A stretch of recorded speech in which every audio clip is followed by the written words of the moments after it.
ओम शांति। आज की मुरली का स्लोगन है, स्वयं की कर्मेंद्रियों पर संपूर्ण राज्य करने वाले ही सच्चे राजयोगी हैं। स्वयं की कर्मेंद्रियों पर संपूर्ण राज्य करने वाले ही सच्चे राजयोगी हैं। विश्लेषण है, पहला, आज का स्लोगन राजयोगी की परिभाषा देता है कि राजयोग सिर्फ आसन या ध्यान नहीं है, बल्कि राज करना है अपने मन, बुद्धि और कर्मेंद्रियों पर। बाबा कहते हैं, तुम राजा बनने की तैयारी कर रहे हो, लेकिन पहले खुद पर राज्य करना सीखो, क्योंकि अगर आँख, कान, जीवा, हाथ, पाँव ये पांचों कर्मेंद्रियां हमारे आदेश पर नहीं चलती तो बाहरी राज्य भी टिकाऊ नहीं होगा। दूसरा, कर्मेंद्रियों पर राज्य यानी सच्चा आत्मसम्मान। कर्मेंद्रियां आत्मा की सेवक हैं, पर जब आत्मा देह अभिमान में आती है तो वही सेवक स्वामी बन जाते हैं।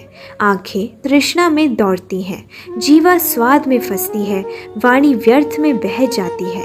राजयोग का पहला पाठ है, मैं आत्मा हूँ इन कर्मेंद्रियों की मालिक।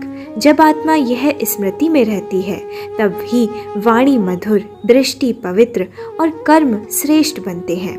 तीसरा, संपूर्ण राज्य यानी हर परिस्थिति में संतुलन। कभी कोई कटु बात सुने तो कान शांत रहे, कोई अपमान दे तो वाणी मर्यादित बोले, स्वभाव टकराए तो आंखें न घूरे, हाथ न हिले।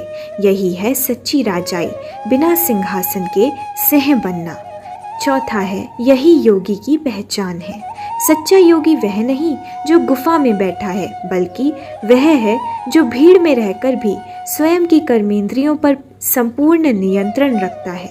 बाबा कहते हैं, जो खुद पर विजयी वही विश्व पर विजयी। इसलिए यह स्लोगन आत्मा को रोज का डायरेक्शन देता है। आज मैं किस कर्मेंद्रिय पर जीत प्राप्त करूं? पांचवा है अभ्यास बिंदु। रोज दिन में एक एक कर्मेंद्रिय को पकड़ो। पूछो, क्या मेरी वाणी शुभ है?